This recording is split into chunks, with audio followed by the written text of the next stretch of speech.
Hello అండి, అందరికీ నమస్కారం.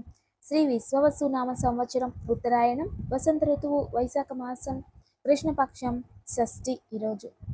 ఈరోజు ఆదివారం, ఉత్తరాషాఢ నక్షత్రం.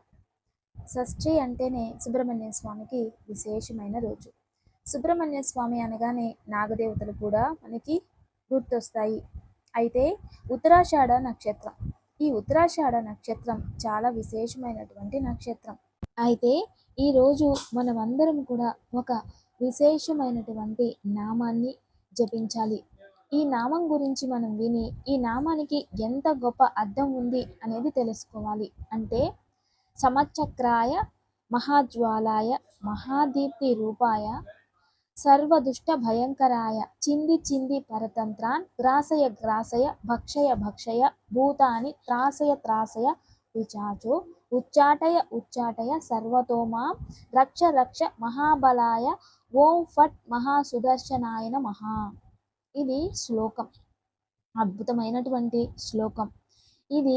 ఈ శ్లోకంలో వర్ణన అంటే చింది చింది పరతంత్రాన్ అంటే దుష్టులు లేదా దుష్టబుద్ధి కలవారు, అంటే ఏదైనా ధర్మానికి విరుద్ధమైన చర్యలు చేసేవారిని చింది చింది పరతంత్రాన్ అంటే తంత్రాలు చేస్తూ ఉంటారు కదా, వాళ్ళు తెలివితో అతి తెలివితో వాళ్ళంతా కూడా ఇది విడగొట్టేస్తుంది. చింది చింది పరతంత్రాన్ గ్రాసయ గ్రాసయ భక్షయ భక్షయ వాళ్ళందరినీ కూడా మింగేసే శక్తి, అధర్మాన్ని మింగేసే శక్తి. సహస్ర జ్వాలాయ అంటే సూర్యుని ప్రభావం ఎలా వస్తూ ఉంటే చీకటి అనేది దూరం అవుతుందో అలా ఆ నామ ప్రభావం వలన సహస్ర జ్వాల రూపంగా వస్తూ చుట్టుప్రక్కల ఉన్న దుష్ట శక్తులన్నింటినీ కూడా భస్మం చేసేయాలి అని అర్థం. అంతేకాదు భూతాని త్రాసయ త్రాసయ పిశాచో ఉచ్చాటయ ఉచ్చాటయ అంటే భూతాని అంటే పంచభూతాలు వేరు, భూతాన్ని వేరు, పిశాచులు వేరు అంటే ప్రకృతిలో ఉన్న దుష్ట శక్తులని సంహరించడానికి ఆవిర్భవించిన వారు అని అర్థం. అటువంటి వాటిని అన్నింటినీ కూడా ఆ సుదర్శన దగ్గరికి వస్తూ ఉంటేనే ఉచ్చాటయ అంటే పారిపోతాయంట. అవి ఏం చేసినా వాళ్ళు వస్తేనే అవి పారిపోతాయి. అటువంటి గొప్ప శక్తి మన శరీరంలోనూ ఉంది. అయితే ఈరోజు మంత్రబలంలో భాగంగా మనం అందరం కూడా ఓం మహాసుదర్శనాయ నమః అనే నామాన్ని ఈరోజు జపించాలి. ఈ నామాన్ని ఈరోజు జపించడం వలన మనకి సమస్త విధమైనటువంటి దుష్ట శక్తుల నుండి రక్షణ, ధర్మరక్షణ, భారత రక్షణ అన్నీ కూడా ప్రాప్తిస్తాయి. ఎప్పుడు కూడా మన కోసమే దేవుడి ముందు వెళ్ళి పూజ చేస్తూ ఉంటే అది స్వార్థ పూజ అయిపోతుంది. ఎప్పుడైనా ఇతరుల కోసం కూడా మనం భగవంతుని దగ్గర వేడుకుంటే నిస్వార్థ సేవని దేవుడికి అందించినప్పుడు మనం చేసిన పూజా పుణ్యఫలం ద్విగుణం అవుతుంది అని శాస్త్రాలు సాంప్రదాయాల్లో చెప్పడం జరిగింది. అందుకే ఏదైనా శుభకృతువులు శుభకార్యాలు జరిగినప్పుడు మన ఇంట్లోనే కూర్చొని ఒక్కరే ఆచరించరు, 100 మందిని పిలుస్తారు. ఎందుకంటే ఈ పుణ్యఫలం వాళ్ళకి కాస్త చెరితే వాళ్ళు గొప్పోళ్ళు అవ్వాలి అని. అందుకే గృహప్రవేశ సమయంలో కూడా మనం అందరినీ పిలుస్తాం. ఎందుకు అంటే ఆ గృహప్రవేశానికి వెళ్ళి వచ్చిన వాళ్ళకి కూడా గృహయోగం అంటే వీళ్ళు కూడా త్వరలో వీరికి గృహ ప్రాప్తిస్తుంది అని. అదేవిధంగా ఏదైనా మంగళ కార్యాలు శుభకార్యాలకి మనం వెళితే మన ఇంట్లో కూడా అటువంటి మంగళ కార్యాలు శుభకార్యాలు జరుగుతాయి అని అర్థం. అంటే అంత గొప్ప సనాతన ధర్మం ఇది మన ధర్మం. అంటే మంగళ కార్యాలలో మనం పాల్గొనడం వలన మనకి పుణ్యఫలం ప్రాప్తిస్తుంది. అయితే ప్రస్తుతం ప్రపంచంలో అధర్మం పైన ధర్మయుద్ధం జరుగుతూ ఉంది. ఒకవైపు అధర్మము, ఒకవైపు ధర్మము. ఎప్పుడైతే అధర్మం పైన ధర్మయుద్ధం జరుగుతూ ఉందో ఆ ధర్మం దానికి సపోర్ట్ చేసే వాళ్ళంతా ధర్మాత్తులు అని. ఎప్పుడైతే అధర్మాన్ని ఎవరైతే సపోర్ట్ చేస్తూ ఉంటారో వాళ్ళు కూడా అధర్మమే అని అర్థం. అయితే దీంతో పాటు ధర్మాత్ముల్ని విమర్శించే వాళ్ళు కూడా అధర్మికులే. ఇది బాగా గమనించాలి. అయితే ఎప్పుడు కూడా అధర్మం పైన ధర్మం యుద్ధం చేస్తూ ఉంటుంది. ధర్మాన్ని కాపాడాలి అని పోరాడే వాళ్ళని విమర్శిస్తే వాళ్ళు కూడా అధర్మికులే అని అర్థం. అందువలన విమర్శనలు అనేది పెట్టుకోకుండా మన ధర్మయుద్ధం చేసి మన దేశం కోసం ఎంతోమంది సైనికులు దేశం కోసం వాళ్ళ ప్రాణాలను కూడా ఇస్తున్నారు. ఎంతోమంది స్వర్గస్థులు అయిపోతూ ఉన్నారు. వాళ్ళందరికీ కూడా అంటే మన భారత సైనికులు, పౌరులు, ఈ యొక్క ధర్మ యుద్ధంలో పాల్గొన్నవారు ఎవరైతే స్వర్గస్థులయ్యారో వాళ్ళ కుటుంబాలకి ఆ భగవంతుని ఆశీస్సులు, ఆ కుటుంబానికి ధైర్యాన్ని ఇవ్వాలని మనం అందరూ కోరుకోవాలి. ఇక ఈరోజు అందరూ కూడా ఈ యొక్క ఓం మహాసుదర్శనాయ నమః అనే నామాన్ని ప్రార్థించి జపించి సర్వే జన సుఖినో భవంతు, సర్వే జన సుఖినో భవంతు, లోకా సమస్త సన్మంగళాని భవంతు అని కోరుకోవాలి. లోకం బాగుండాలి అని కోరుకోండి. అదే విధానంగా ఈ యొక్క ధర్మయుద్ధంలో విజయం పొందాలని కోరుకోండి. విజయం ఎలాగో ప్రాప్తిస్తుంది, కానీ శత్రువుల పైన మనకి విజయం ప్రాప్తించాలి. మరియు ఎవరైతే ఆ యుద్ధం చేస్తున్నారో వాళ్ళకి మన సపోర్ట్, మన దైవభక్తి ద్వారా వాళ్ళకి లభించాలి అనేది ఈరోజు మనం ఈ మంత్రంతో కోరుకోవాలి. కాబట్టి అందరూ కూడా భక్తి శ్రద్ధలతో ఈరోజు ఓం మహాసుదర్శనాయ నమః అనే మంత్రాన్ని జపించాలి. ఓం మహాసుదర్శనాయ నమః, ఓం మహాసుదర్శనాయ నమః, ఓం మహాసుదర్శనాయ నమః. ఇక ఈరోజు అందరూ కూడా ఇంట్లో మీ కులదేవత ముందు, లేదంటే మనకి ప్రియమైన దేవత ముందు, లేదంటే మనం నిత్యం ఆరాధించే దేవుళ్ళ ముందు, మన ఇంట్లో ఏ భగవంతుడు ఉంటే ఆ భగవంతుని ముందు మన భారతదేశం కోసం పోరాడుతున్న సైనికుల కోసం, వాళ్ళ కుటుంబం కోసం 2 దీపాలు వెలిగించండి. ఆ 2 దీపాలు వెలిగించి ఈరోజు మీరు ప్రార్థించండి. లోక కళ్యాణం జరగాలి, అధర్మం నిర్మూలం అవ్వాలి, ధర్మం జయించాలి అని కోరుకోండి. దీంతో పాటు మీకు అనుకూలమైతే ఏదైనా అంటే చక్కగా చదవగలిగితే ఈరోజు విష్ణు సహస్రనామం పారాయణం చేయండి. ఈరోజు సాయంత్రం విష్ణు సహస్ర పారాయణం చేయడానికి కాలేదు అంటే ఓం నమో భగవతే వాసుదేవాయ అనే నామాన్ని జపించండి. నారాయణ అష్టాక్షరి మంత్రాన్ని జపించండి. శ్రీమూర్తులందరూ కూడా లలిత సహస్రనామం పారాయణం చేయండి, లేదా దేవి ఖడ్గమాల పారాయణం చేయండి. ఇలా మీకు ఏది వీలైతే, మీకు ఏది చక్కగా వస్తే, మీకు మనసులో ఏది అనిపిస్తే మన భారతదేశం కోసం సైనికులతో పాటు మనది శక్తి తోడవ్వాలి అంటే మీ శక్తి ప్రార్థన మాత్రమే ప్రకృతిలో కలిసి ఈ ఒక ప్రార్థన ప్రకృతిలో ఆ ఒక సైనికులందరికీ కూడా ధైర్యాన్ని ఇచ్చి ఒక రక్షణగా వాళ్ళ వెనుక నిలబడి మన భారతదేశానికి విజయం పొందేలా చేయాలి. అలా ఏదైనా మంచిది చేయాలంటే ముందు మంచి మనసు ఉండాలి, మంచిది కోరాలంటే కరుణ ఉండాలి, మంచిది ఆచరించాలంటే భక్తి ఉండాలి, మంచి మార్గాన్ని ఎన్నుకోవాలి అంటే గురువుల ఆశీర్వాదం, దైవానుగ్రహం ఉండాలి. ఇతరులు బాగుండాలి అని కోరుకోవాలన్నా కూడా మనకి అటువంటి మంచి మనసు మనలో ఉండాలి.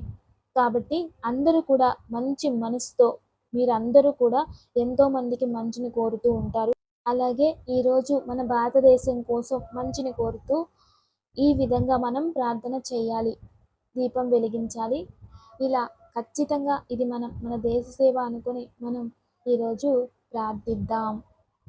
ఇక ఈరోజు షష్ఠి, కాలసర్ప యోగం అనేది జాతక చక్రంలో ఉంది, కానీ జ్యోతిష్యం తెలియని వారు, జ్యోతిష్యం అవగాహన లేని వారు కాలసర్ప యోగాన్ని కాలసర్ప దోషము అని మాట్లాడుతూ ఉంటారట.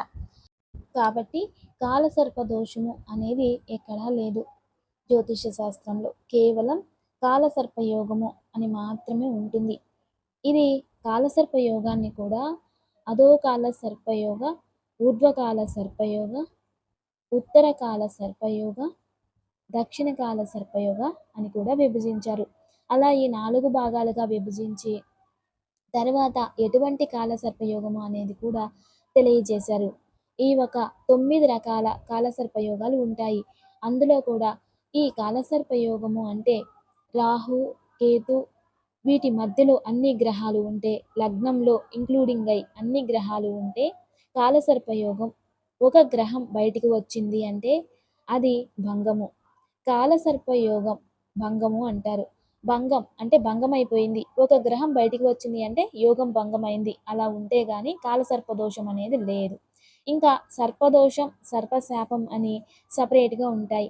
వాటిని మనం అష్టమంగళ ప్రశ్నలో చూసి మనకు తెలియజేస్తారు. కానీ జ్యోతిష శాస్త్రంలో వీటిని బాగా గమనించి అష్టాసాముద్రికలో కూడా కాలసర్పయోగం ఉందని తెలియజేశారు. రాహుకేతువుల అధీనాన్ని చూసి ఎక్కడ రాహు బాగున్నాడు, ఎక్కువ కేతు బాగున్నాడు, ఆ వేరే గ్రహాలన్నీ వారి ఆధీనంలో ఉన్నాయా లేదా అని హస్త సాముద్రికలో కూడా ఉంటుంది. అంతేకాకుండా పాద సాముద్రిక పాదాల్లో కూడా రేఖలు ఉంటాయి. మనిషికి దానికి సంబంధించిన రేఖల్లో శాస్త్రాలలో కూడా ఈ ఒక యోగం గురించి తెలియజేశారట. అయితే ఈ కాలసర్ప యోగం ఉన్నప్పుడు ఆ యోగం మనం అనుభవించాలి అంటే దానికి కావలసిన క్రతువుని ఆచరించాలి. ఎప్పుడు ఆచరించాలి అంటే దానికి సర్ప సంస్కారం చేసినప్పుడు, నాగప్రతిష్ఠ చేసినప్పుడు, నాగారాధన చేసినప్పుడు, నాగాభరణ చేసినప్పుడు, దైవారాధన చేసినప్పుడు అవి ప్రాప్తిస్తాయి. అంటే ఈ ఒక యోగం ఉన్నప్పుడు ఆ నాగదేవతలని పూజిస్తే అప్పుడు ఆ యోగం మీ పైన ఆశీర్వాదంగా ప్రభావం చూపించి మీ జీవితంలో గొప్ప వ్యక్తులు అవుతారు. కానీ ఎప్పుడైతే సర్పశాపం ఉంటుందో, సర్పదోషం ఉంటుందో వాటికి ప్రాయశ్చిత్తం వేరే చేసుకోవాలి. ప్రాయశ్చిత్తం చేసుకోవడం వేరు, తర్వాత పూజ చేయడం వేరు. 2 వేరు. పుణ్యఫలం కోసం ఆచరించే పూజ వేరు. ఇటువంటివి చాలా ఉంటాయి. అందుకే జీవితంలో జ్యోతిష శాస్త్రం అనేది చాలా సూక్ష్మమైనటువంటి శాస్త్రం. దానిని జ్ఞానవంతులతో కూర్చొని మనం వాటి గురించి తెలుసుకుంటేనే దానిలో ఉన్న అర్థం, సారాంశం, ఆ ప్రతిఫలం, దానికి ఏ గ్రహానికి ఏ శాంతి చేయాలి, ఏ పుణ్యక్షేత్రంలో చేయాలి, ఏ దేవతలను పూజించాలి, ఏ సమయంలో ఏం జరుగుతుంది, ఏం జరగబోతోంది, ఏం జరిగి ఉంటుంది, వెనుక జన్మలో మీరు ఏ కర్మని తీసుకొనొచ్చారు, ఆ కర్మ ఎన్ని సంవత్సరాలలో మీపై ఇక్కడ ప్రభావం చూపిస్తుంది, తర్వాత ఇక్కడ ప్రారంధంలో మీరు ఏం చేస్తే ఆ పూర్వార్జిత పుణ్యఫలం తోడవుతుంది, ఏ ఒక కర్మని మీరు ఆచరించడం వలన పాపం అధికమవుతుంది, అవన్నీ కూడా మీ జన్మకుండల్లో చక్కగా భద్రపరిచి ఉంటాయి.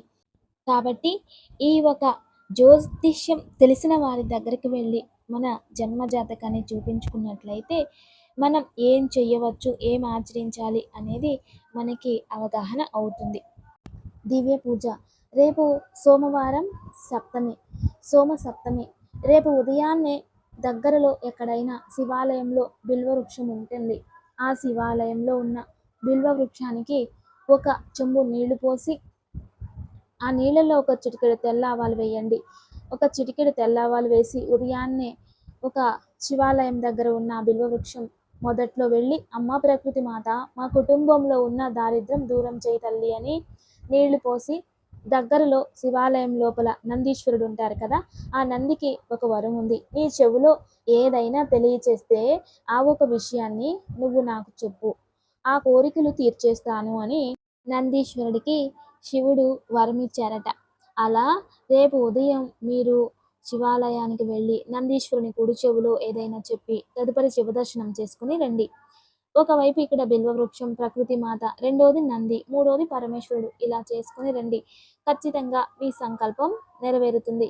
ఇక ఈరోజు దివ్యమైన యోగక్షేమం. ఈరోజు సాయంత్రం శ్రవణ నక్షత్రం ఉంటుంది. ఈరోజు సాయంత్రం ఇంట్లో వెంకటేశ్వర స్వామి ముందు కొబ్బరి నూనెతో దీపం వెలిగించి వెంకటేశ్వర స్వామి వజ్ర కవచం చదువుకోండి. లేదా ఇలా చదివి ఒక బిల్వదళమైన వెంకటేశ్వరునికి పెట్టండి. బిల్వప్రియాయ నమః అని అష్టోత్తరంలో ఉంది. చాలామంది వెంకటేశ్వరునికి బిల్వపత్రంతో పూజించకూడదు అని చెప్తారు. కానీ అష్టోత్తరంలోనే ఉంటుంది. కాబట్టి వెంకటేశ్వర స్వామికి బిల్వపత్రాన్ని సమర్పించండి. ఎందుకంటే బిల్వంలో లక్ష్మీదేవి ఉంటుంది. లక్ష్మీదేవి వెంకటేశ్వర స్వామి పాదాల దగ్గరికి వెళ్తేనే వెంకటేశ్వర స్వామి పునీతుడు అవుతారు. వెంకటేశ్వర వజ్ర కవచం చదువుకోవడం వలన ఆరోగ్యంతో పాటు అప్పుల బాధలు తగ్గుతాయి. రెండోది, మనకి ఏదైనా డబ్బు రావాల్సి ఉంటే కాంట్రాక్ట్లోనో ఇంకొకటో ఎవరికో ఇచ్చో ఏదో సమస్య ఉంటుంది కదా, అది అలాంటి డబ్బు త్వరగా రావడానికి కూడా చాలా బాగా ఉపయోగపడుతుంది. మీ సంకల్పం నెరవేరుతుంది. దివ్యమైన యోగక్షేమం తప్పక ఆచరించండి. నమస్తే. Thanks for watching.